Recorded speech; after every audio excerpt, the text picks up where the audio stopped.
Hey, good afternoon, Drew. How you doing? Good, good. How are you, man? Oh, I'm hanging in there. I can't complain. Did you have a good workout? I called you this morning. You're heading out to the gym. Yeah, no, it was fantastic. And by fantastic, I mean grueling. So, Oh, that's good.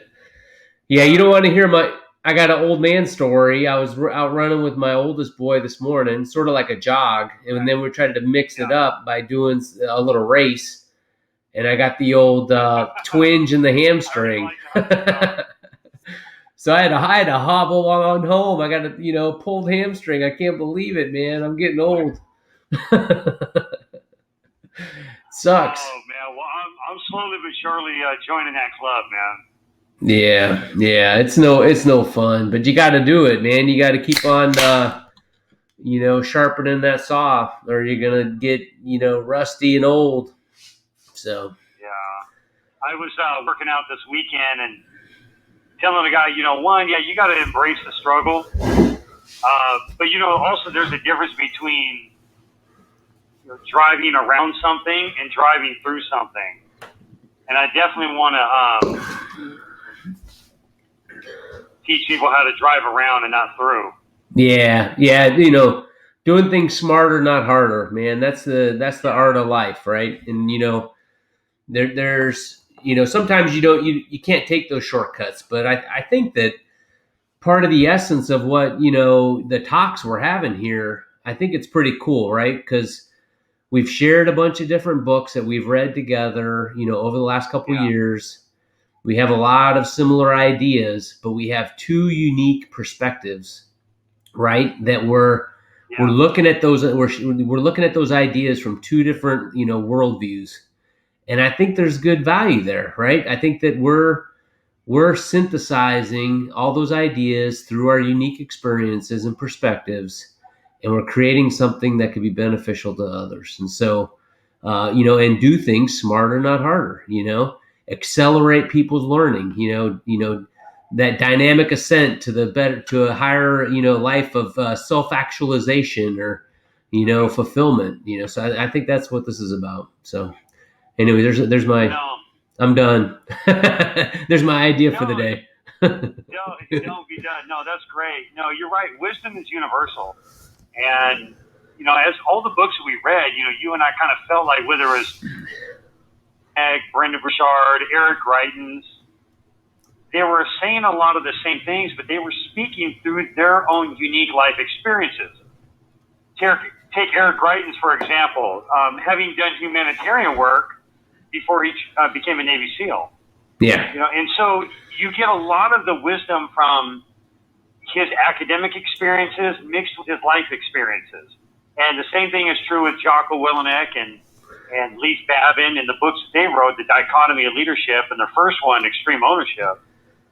And I really feel like you and I have something unique to bring to the table here, too. You having a 27 plus career in the military, special forces, and then me having, now I'm on my 22nd year in prison. So I really feel like there's, the combination between the wisdom that we're talking about is how to approach life. Because one thing is for sure is that everybody's going through something. Struggles are common amongst all people, all walks of life, everywhere you go. Yep. So last week, you and I talked about individual habits. The triune or the Trinity concept that we kind of came up with was, let me look down, planning, willpower, and people. We felt like these are three metrics that are always going to be um, relevant when you're trying to establish a habit, a personal habit in your life. What type of planning you have to go into with an intentionality. You have to exercise willpower. You're not going to get anywhere you want to go without a struggle and embracing a struggle. And third, we said keep. And we also talked about identifying with the habit. It's not something you want to do, it's something you want to be. And you had added a lot to me in that. But today, actually, we're going to be talking about organizations, how they relate to groups of people. And because we're a society, even though that we're growing more and more isolated, group of people, whether it's a family, a business, I'm interested into what is your trinity of organizational habits, and what is your experience with that? Okay, so you want to throw it at me first, huh? So I think that I think it's pretty important to not only think about habits individually and what you're bringing to the bringing to the world, bringing to the team, but also especially if you're in a leadership role on a team, that you need to think about the organizational habits. So and I think in our last talk we talked about the importance of actual physical actions, like what you're doing, but then I also think you can't lose sight of the importance of what is the culture of the team, what is the team thinking, what is their are they it's good to be biased for action, but also you bias for positive thinking, so so I brainstormed on it after we had our session last week, and I pieced together 3 items that I think are relevant. And I would start off first is having a shared vision. Okay, a leader, it's not set in stone. It's something that needs to get updated over time. But the leader, that's a really important organizational habit, is for everybody to understand, where are we at? A shared, so shared vision requires shared understanding. You have to understand where you're at. Where is the organization at? Where's our weaknesses? Where are our strengths? And then, a vision means you're looking into the future. Okay, what constitutes success? And then what is the path to get there? Now, the path might meander some, and you might have some obstacles and boulders you got to go around or whatnot, or navigate, or you might might be the distant mountain on the horizon, but you got lots of woods you got to get through to get there, right? And so, but having the shared vision and regularly touching base with that, I think, is key. A key piece on that might even be metrics on how are you performing going towards that end state. And so I think that's pretty key, right? Shared vision with supported, milestones or metrics to get there. Number 2. So vision was 1 for you, right? Yeah. Okay. Yep. And yep. So shared vision. I would put that little describer on there. The next one. Yeah. The next one I would say is that you need to have a rhythm.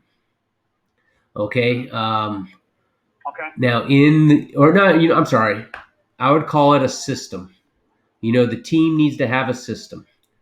And so in the Army or in the military, we used to call that a battle rhythm.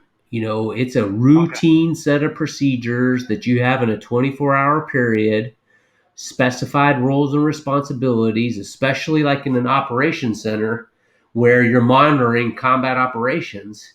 Who's doing what and who has what roles and responsibilities. And then you have specific meetings that you have, scheduled over that 24-hour period to make sure everybody's doing what they, need to do to support those ongoing combat operations. We call that a battle rhythm. But now that I'm in Honeywell and I'm a manager in Honeywell, they've taught me, oh no, we don't call it a battle rhythm. We call it we call it a management operating system. And it's all about, what meetings, do you have? What artifacts are you creating? What are your various, maybe even metrics and milestones that you're shooting towards. But at the end of the day, you have to deliver a product to the customer, and you need to achieve business excellence in the process of doing that.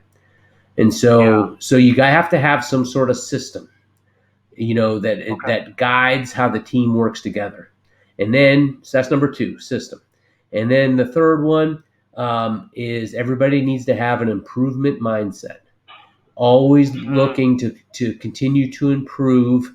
And you want to improve the vision. You want to improve the metrics that support the vision. You want to improve the system that's driving your organizational habits. You want to improve the products that you're creating. You want to improve your collaboration amongst your teammates. But if you have a culture that's always seeking to improve, then people are open, more willing to listen to others' ideas. You're willing to adapt and change. And it's the ability to adapt and successfully adapt, I think, which translates into success. So improvement mindset, All right. having a system, and then having a shared vision. So, all right, back at you. Yeah. What do you think? Where did I go wrong? No, I like all of that. You froze up a few times on me, man, but I was still with you. I was still with you. So the three things that I have is know the garden you want to grow, teach people how to think, and role model the way. Those two. Now I'm going to build on those last two. Those last two, I was rereading Brendan Burchard's book, High Performance Habits, and I'm going to tell you why they spoke to me. But let me go back to the first one. Know the garden you want to grow. I've worked in a few different industrial positions here during my time in prison. And, it's amazing how shop culture is a big driver of the performance output of what we put together. And it's really a mix of how people work together, how people are, how they're improving their skill set, their ability to communicate and lean on other people's skill set to get a job done. So, know the garden you want to grow. Now, Jocko Willink and Leif Babin talked about leading from the top down, which is, you're an engineering manager. So where you're taking your team of people is you're leading from the top down. But I've found in my experiences, I've had to lead from the bottom up. And, knowing the garden you want to grow, you have to really look at what needs to be removed. What type of soil are we working with? What type of sunlight, rain, water do we have? And these are all the difference of how am I interacting with the next person down the line? What type of energy am I bringing? What type of team effort am I fostering? And am I constantly improving myself? Which is going to drive and maybe inspire that next person. I've been in some department areas, even when we were designing furniture, and initially I started working in CG, and eventually we went into the drafting and design in the programming department. And there's always a few people that are game changers. A lot of people are doing the minimum just to get by. They're finding out what is the minimum requirement of me. Let me meet that minimum requirement. But, we're never going to reach our goals. We're never going to reach our biggest dreams shooting for the minimum outcome. We need to shoot higher than that. And I've found that there's always a few people that do. But sometimes they're not as strong of an influence as they could or should be. So learning how to really work that shop culture, bring out the best in everybody, and even doing plumbing today. Recognizing that every day, I need to be intentional. Okay, let me get back to teaching people how to think. Problem solving. I need to be, and I'll say this, that it's an individual responsibility first. That I need to constantly be a learner. I need to also seek out, I can't teach someone how to think unless first I know the answer. Or number two, that I also don't have the discernment to know the right timing and the right way to instruct somebody. And then lastly, role model the way. Being intentional, showing up to work, knowing, why am I there? Who do I need to bring my A game for? How is this really even constitute to who I want to be in the future, the life I want to live? So having an overall purpose tied to what I'm doing. And speaking of, you could take the purpose, something that drives you, and slice up that pie so other people can also have that shared sense of purpose. I feel like that goes a long way of getting people to gel together, to work together to accomplish a goal. So, know the garden you want to grow. I know that's kind of out there, but you have to be, what weeds need to be removed, what needs to be planted, and what are the conditions that you need for that thing to flourish. Teaching people how to think, which is a managerial thing, but you could do that from the bottom up. And then role modeling the way, being that change, change. And I'll end with this.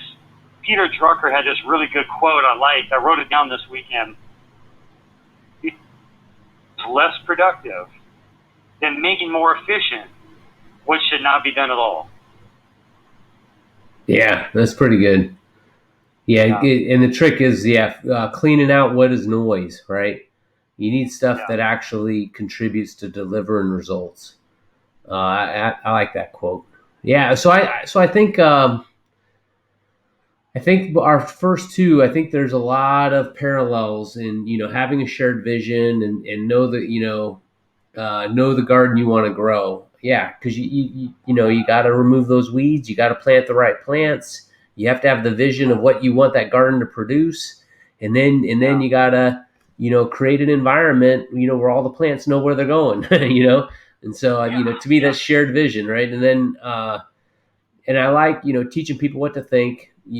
So I think yours was a little broader, but that that improvement mindset. I think that's very similar there, right? Because if that's the mindset people have, I think that's a step. That's one of the things you want people to be thinking. So mine was a little more specific versus what you had, and then the last one, I agree. The role model away is vital. Another, I think that's fundamental. You got to be demonstrating it. You can't be one of those that's, hey, this is what I want you to do, but I don't have to do that, right? Or do what I say, not as I do. You don't want that type of environment. But once you role model the way, then I think another key aspect of that for leadership is being able to communicate through intent, and say, hey, I want some, please, develop a product that does this. Don't tell them the how, tell them the what, and then let people use their creativity and ingenuity, leading through intent. That's part of communicating that vision, saying, hey, I think that a critical step for us to get to our end state is this. Can you please come up with on the path to how to do that, and then let people run with it, because then they own it, they buy in, they got skin in the game, and you're not telling them how to tie their shoes. You're letting them go forward and do it. And so I think that's another way to empower. So maybe instead of just role model the way, how about empowered ownership? Maybe that's the shared ownership. I don't know. That kind of makes me think of, if I could just jump in, that makes me think of when I worked for Home Depot in the late 90s. They had this program called ESPP, which is the Employee Stock Purchase Program. And what it is I think if I remember right, you were able to buy stock in the company like at a discount. Yeah. But anyways, they helped individual employees get a company that they were. And I think that is just such a key principle, which is you have to be invested.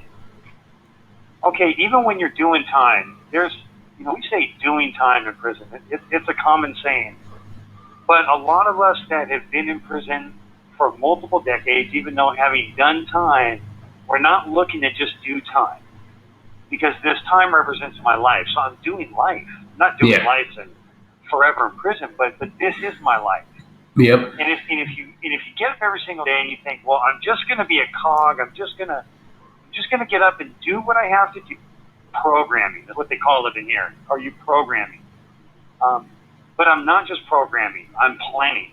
I'm not living just for the present. I'm living for the future. And I think if you can get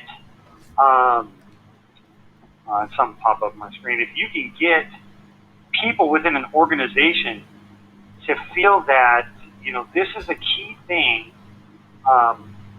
with their future, have that investment mindset. Yeah. So buy-in is big. Yep. No, it is, because buy-in then ties into purpose, and then you feel value, and and that helps contribute to self-fulfillment. And then and if you have positive relationships with people around you, then it's mutually reinforcing. So Yeah, so it's pretty interesting how there's a lot of similarity between the three items that we came up with.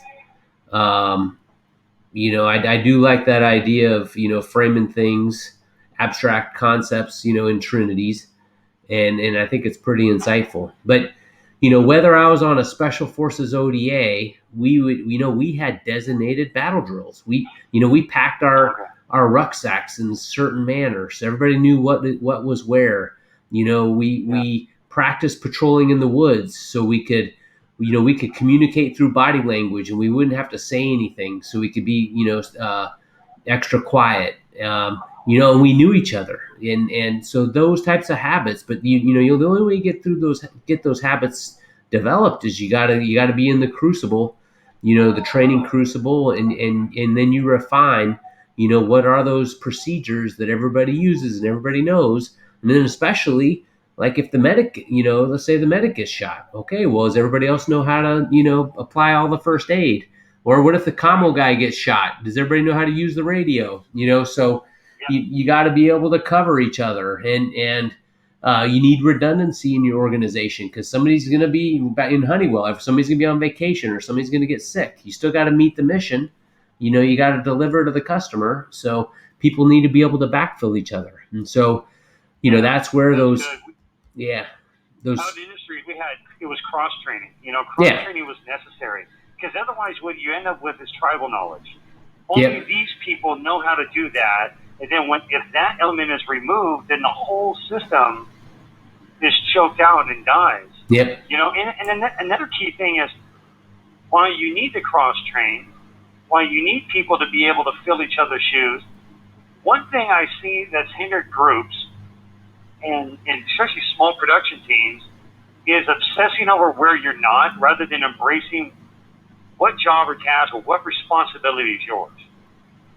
And you have to be so committed to what you're given to do that you're empowering the person to be the best wherever they're at. So yeah it's not kind of an infighting thing, and yep that keeping harmony is a really key principle, I think, whether it's yep a small team or a small army.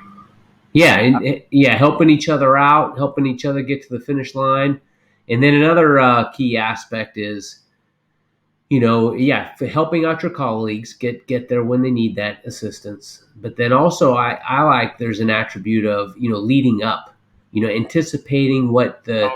organization or the leaders expect or want, being able to see that and visualize how you could potentially deliver it, anticipate it before they actually ask for it, and then you're creating value, without being asked.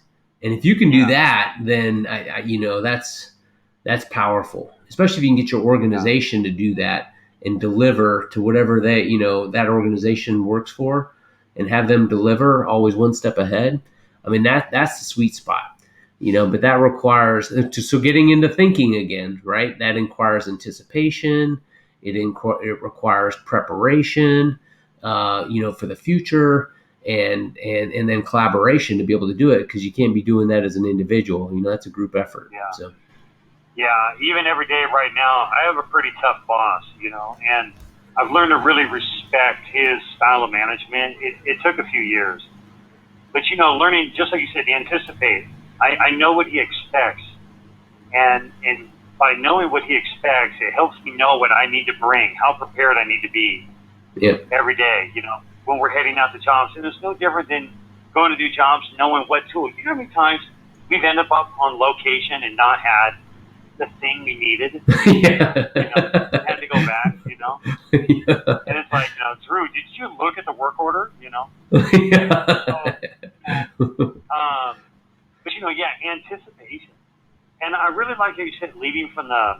I think you said leading from the bottom up. Well, no, yeah, I said leading up. The art of leading up. Leading up. Yeah. I had to, for several years, I was the bottom man on the crew. I had to push 850-pound toolbox around this compound to fix things. And, a lot of times, maybe within the team, not my boss, maybe the leadership that I needed. But what I could do is I could be my best every single day. Sometimes it's so easy to focus on how someone's not being their best and not focus on, hey, am I being my best? Yeah. And So that was something that I had to gradually learn on a daily basis. Set my feelings and emotions aside. Focus on, what is the next best thing I can do? What's the next best choice? And a lot of times it had to do with not me giving the opportunity to fix the thing that's broken, but getting the right tool in the hand of the person who was going to fix that thing. And, oftentimes when that person felt supported by me, what they ended up doing is supporting me in that I really wanted to get into. Yeah. And so fostering that mindset, with teamwork, buy-in, leading from the bottom up, leading up, like you said, I think is key to having organizational habits that thrive. And you look at the difference between companies like Honeywell versus other companies that struggle and drown. A lot of times has to do with leadership and team buy-in. Yeah. Yeah. And then it goes back to, I think we mentioned this, it might have been the last session or the one before that, the importance of, that buddy mindset, taking care of your ranger buddy or your swim buddy, and because, your success depends on them and vice versa, their success depends on you. And so if you're always, anticipating how you can help out your buddy, then that makes not only your buddy team better, but it makes the overall organization better. And so that's another, key mindset of, it's not all about me, and, being superstar. It's really about, serving that higher purpose, being invested, Service, helping that organization succeed, towards that bigger vision. And, then that helps, get people motivated and dialed in. So, no, I think that's pretty good. Yeah. So we hit a lot of stuff, right? So we hit, if we were to zoom out a little, right? Because we talked a lot, I think, yeah, know the garden. How'd you phrase it? Know the garden you want to make. Know the garden you want to grow. You want to grow. Shared vision. Okay. I think that's synonymous. And then I think you gotta, the mindset. You gotta have I don't know, how would we label that? Because we talked about a lot of things mindset. Is it like collaborative mindset or a team mindset? What do you think is the right word there? Because there's a lot of components there. I like system. Because my second point was teach people how to think. And the two things that constitute that is, one, being a learner myself. Yeah. And knowing the timing and the ways in which to teach people. But you said system. Yeah. And I think that's key, because developing a system where we're constantly cross-training or teaching people how to think, and teaching people how to think isn't just shouting instructions; it's having an awareness, just a mindset of how to pass on what you've been given. And the last one we talked about intentionality, role model. I think leading up or leading down. Okay. What would you say that third one would be? Yeah, see, I had, well, okay, so first one is shared vision / know the garden you want to grow. Second one you're saying is, system. Yep. People how to think. Yeah, system. Okay, having a system. And then the last one, I would say is be the change. Remember you said you have to be what you want others to aspire to. Yeah. So if you're not willing to do the work, if you're not willing to step in and be the change you want to see, then you're not going to be able to see it in other people. Yeah, be the change, leading up. Yeah, what is that change agent? I don't know, we got to think about that one. We're going to have to write about this. We only got 10 seconds. We're going to write about this. Next week, we're going to have another conversation, and maybe we'll come back to some of these points. But, man, I love you, and this is a good talk. Hey, I love you too. Take care, Drew. Have a great week. All right. We'll talk soon. All right. Bye. Bye-bye.